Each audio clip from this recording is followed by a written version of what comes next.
Olá, alunos, tudo bem com vocês? Eu sou a professora Elisângela Martins, professora de arte da Rede Municipal de Ensino de Governador Valadares. Estamos aqui de volta para mais uma aula de arte e hoje nós vamos falar sobre história do teatro. Vamos falar um pouco do teatro, como surgiu, como era, o que significa. Vamos lá? Vamos aprender juntinhos? Afinal, o que é teatro? Teatro é uma palavra que deriva do grego, que significa que retrata uma pessoa representando, pode ser uma pessoa, ou duas, ou um grupo. Então, a arte do teatro é a arte de representar, de atuar, de contar história fictícia, real. Então, representar uma história, seja ela musical. Então, a arte de representar, encenar, a arte de apresentar, encenar, isso é a palavra, o significado da palavra teatro. Ele tem o objetivo de demonstrar sentimentos. Numa peça de teatro você pode chorar, você pode rir, depende da peça que você está assistindo, se é comédia, se é drama. Então o teatro, ele te passa sensações. Então esse sentido da palavra teatro é bem complexo, bem amplo, que é a arte de representar, a arte de atuar, sendo um ator ou vários atores. Qual é a origem do teatro, professora? Essa origem é tão antiga como a história dos homens na Terra. Pré-história. Os homens já faziam teatro, rituais do homem primitivo, festejo com danças guerreiras, imitação da realidade envolvente, desejo de atrair a boa vontade dos deuses. Vamos decifrar o que é isso. Isso é simplesmente isso. Eles caçavam, então eles comemoravam com dança aquela caça. Então, isso também era um ritual de teatro, por isso que fala que o teatro surgiu lá na pré-história, porque eles já representavam, já tinham a arte de representar, só que não tinha um nome, não era dado uma característica, é teatro, mas eles já faziam teatro lá na pré-história, sem mesmo saber. Olha que interessante. Os rituais de caça.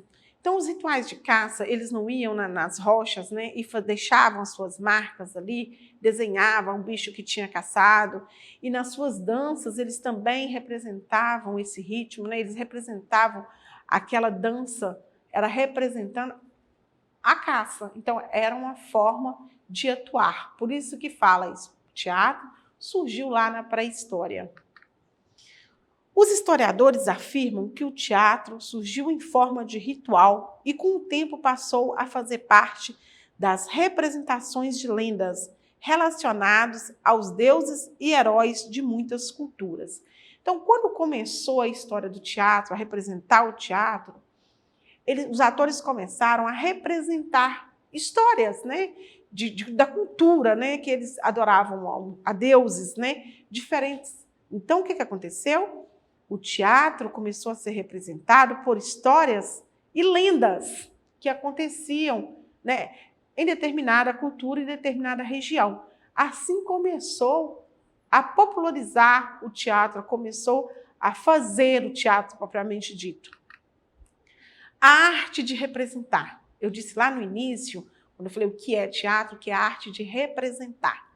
O teatro ou a arte de representar floresceu em terrenos sagrados, à sombra dos templos de todas as crenças e em todas as épocas. Foi a forma que o homem descobriu para manifestar seus sentimentos de amor, dor e ódio.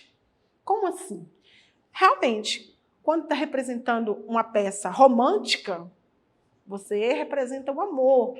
Quando é algo de briga, de guerra, é o ódio, a dor que vai ser representado ali naquele ato de encenar. Então, a arte de representar, ela floresceu em terrenos sagrados. O palco, seria esse terreno sagrado. O que é palco, gente? O palco é qualquer lugar onde você resolva encenar, seja ele elevado ou no chão. Nós vamos ver na frente aí numa próxima aula. O teatro teve origem lá no Ocidente. Vamos falar um pouquinho da origem do teatro ocidental? O teatro ocidental, esse que conhecemos nos dias atuais, esse teatro que nós conhecemos hoje, ele surgiu no século VI a.C., na Europa e na Grécia. Nesse período, aconteciam festas na primavera para comemorar a colheita da uva e homenagear o deus do vinho, do teatro, da fertilidade, chamado Dionísio. Festas que duravam dias e eram como rituais sagrados, misturado com procissões e recitais.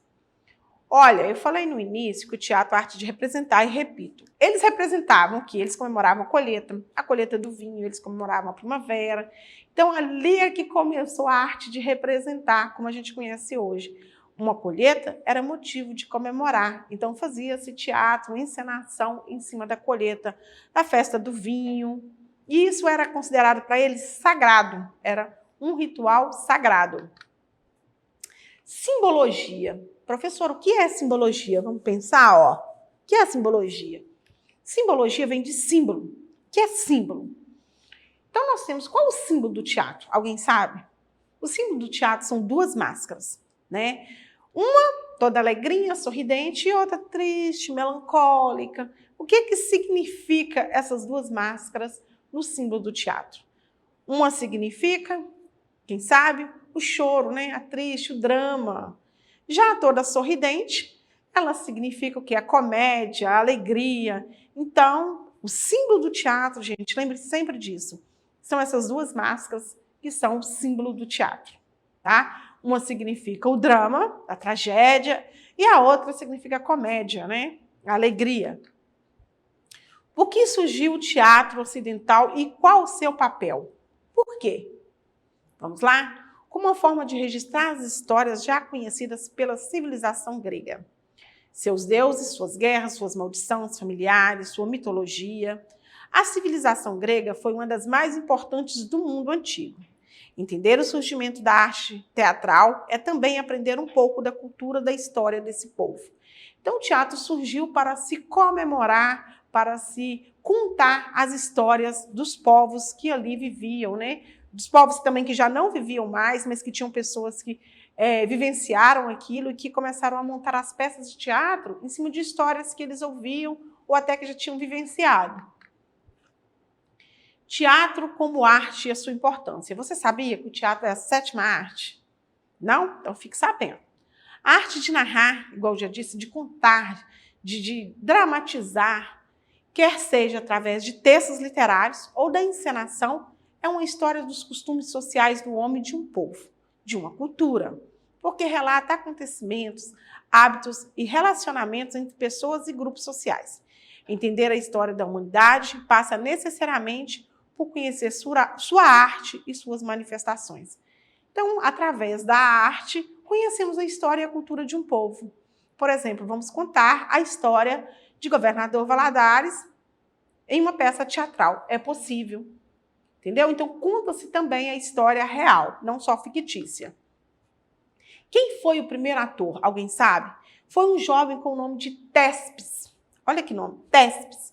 Participante de um dos rituais sagrados de louvor ao deus do vinho, ousou vestir uma máscara humana, adornado por cachos de uvas, e subiu em um pequeno palco em praça pública e disse: "Eu sou Dionísio", ação que provocou espanto pela coragem, porque os deuses deviam ser louvados, mas nunca imitados.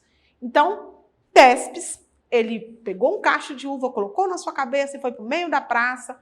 Então, ele se fantasiou do deus do vinho.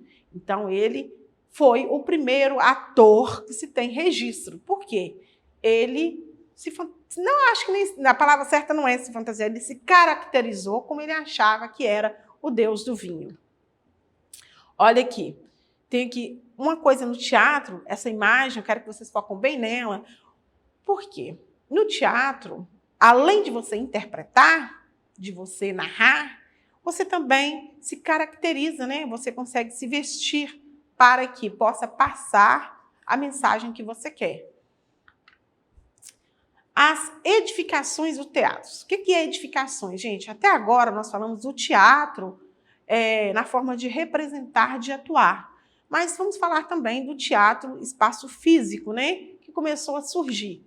A partir do momento em que o homem começou a representar suas emoções e sentimentos através do teatro, foram necessários espaços para as apresentações.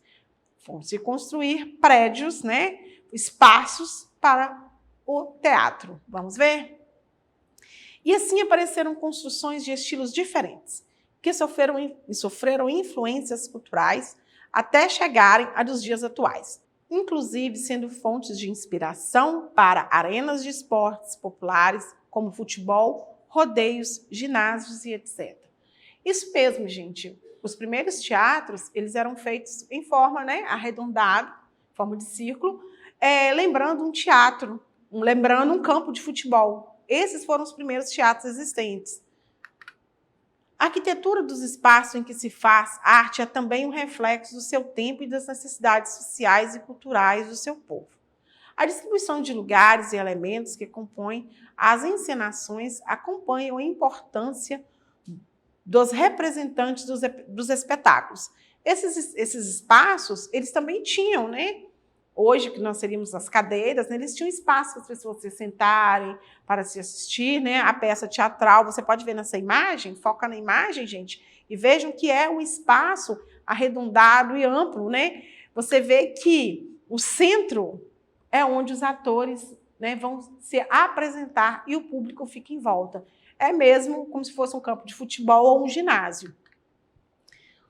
Os prédios teatrais gregos foram construídos ao ar livre, tinham uma formação básica, arquibancada feita de pedras e espaço para o público em geral, que assim podiam assistir com a mesma qualidade de visão as tragédias, as comédias e as sátiras. Orquestra era o espaço central circular onde o coro, formado por dançarinos, se apresentava. É o que eu disse, aquele centro ele era chamado de orquestra, onde as pessoas ficavam. Né? Olha que nome interessante. O tumelê, pedra no centro da orquestra, destinada às oferendas para o deus Dionísio.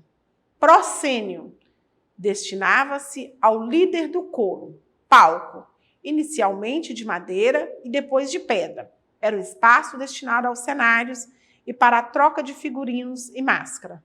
Na nossa cultura atual, é comum encontrarmos mitos dos elementos acima, surgidos há tantos séculos atrás. Hoje mesmo a gente fala o palco é a mesma coisa ainda, né? Aquele palco que fica ali para que os artistas possam atuar. A orquestra que a gente não usa mais, né? Que a gente falou anteriormente, nem o proscênio, mas mudaram-se os nomes, mas as coisas continuaram tendo o mesmo sentido e utilização. Hoje, com mais recursos, claro. Olha aqui essa imagem. Essa imagem é uma imagem de como era o teatro, ao ar livre, como eu disse. O teatro na cultura europeia. Então, nós temos o teatro na cultura europeia, que foi onde surgiu como forma de valorizar a cultura greco-romana. Período renascentista. Mas em países como a Espanha, França, Portugal, Itália e Inglaterra, o teatro popular manteve a herança medieval de encenar peças com muita ação, em que o ser humano era o centro das preocupações, uma forma de entender e explicar o homem como ele vive suas emoções e relacionamentos. Então, gente, quando nós falamos do teatro na cultura europeia, ele tem um diferencial. Você pode ver que os atores que atuavam nessa cultura europeia do teatro, eles faziam questão de valorizar a vida humana, de contar histórias que aconteciam com o homem, né? Essas histórias reais da vida humana, essa preocupação com o eu humano, de forma fictícia, eles passavam a realidade que aconteciam com o ser humano, né, ao longo da vida. Um dos maiores dramaturgos da humanidade foi, quem sabe, William Shakespeare, autor que trabalhou temas da alma humana e faz até os dias atuais as peças refletirem sobre conflitos e angústias, como o amor impossível, a covardia, o abandono, o viver ou morrer. Você que está em casa, sabe qual é a peça mais famosa de William Shakespeare? Vamos ver? Vamos pensar. Alguém aí sabe? Um bombom para quem adivinhou. O que é Romeu e Julieta? Você já contracenou na sua escola? Já fez essa cena do Romeu e Julieta? A obra mais conhecida é Romeu e Julieta. a mais popular por falar de um amor impossível entre dois jovens. Você que está aí do 6º ao 9º ano, com certeza já viu, né, ou na sua escola, ou você leu um livro que tem a famosa história de Romeu e Julieta, de William Shakespeare. Vamos agora entrar um pouquinho nos tipos de teatro. Quais são os tipos de teatro? Existem muitos gêneros conhecidos de teatro e todos têm a sua importância e seu significado para o público a que se direciona a sua mensagem. Então, tem vários gêneros? Tem, mas todos os gêneros têm a sua importância para aquelas pessoas que estão assistindo. Se alguns gostam de comédia, de musical, então, para cada público, a importância está ali daquela peça. Porque ele está ali porque ele gosta, seja do musical, seja do drama, seja de uma comédia. A ópera é um tipo de teatro de gênero musical, em que as apresentações são feitas por atores que cantam a história e são acompanhados por orquestras. Teatro musical que combina música, canções, dança e diálogos. Gente, eu sou apaixonada com esse tipo de teatro, né? Eu acho que os atores e atrizes que conseguem dançar, cantar, interpretar ao mesmo tempo, eles são fantásticos, né? Eu acho que assim que é uma forma de teatro mais completa, né? Ele dança, ele canta, ele atua. Teatro nos dias atuais. Ao longo dos séculos, o teatro acompanhou as mudanças sociais, baseando-se em acontecimentos históricos e refletindo essa evolução dentro dos seus roteiros. Serviu assim como um instrumento tanto de denúncia da realidade, quanto de diversão para o grande público. Não só o teatro estrutural, mas também o teatro na arte de apresentar, de representar, sofreu mudanças. Assim como tudo na vida sofreu mudança, né? Tanto na história, na arte, na nossa vida. E no teatro também foi sofrendo mudanças até chegar nos teatros dos dias atuais. Foi refletindo, né? Fazendo diversas reflexões e mudando ao longo do tempo. Eu queria falar para vocês o seguinte: existe o Dia Mundial do Teatro. Como nós falamos aqui de teatro no Ocidente, na Europa e na França, nós vamos falar que dia 27 de março é o Dia Mundial do Teatro. Então, já passou, né? Foi dia 27 de março, o Dia Mundial do Teatro. E aqui, mais uma vez, eu fechei essa imagem com as duas máscaras que representam, que são o símbolo do teatro. Eu quero que vocês foquem muito nisso, porque em qualquer lugar do mundo, esse símbolo vai ser o mesmo. O símbolo do teatro é o mesmo, não só aqui no Brasil, em qualquer lugar do mundo. Não só aqui em Valadares. A máscara, que fala do choro e da alegria, do drama e da comédia, é o símbolo mundial do teatro. Dia 27 de março, Dia Mundial do Teatro. E aí, você gostou dessa aula? Tem muito mais nas nossas redes sociais. E para acessar as nossas atividades na plataforma SMED GV, aponte a câmera do seu celular na imagem que aparece no canto da sua tela. Se inscreva no nosso canal do YouTube e acesse as nossas redes sociais SMED GV. Vamos lá, vamos aprender, vamos compartilhar conhecimento. Um abraço e até a próxima.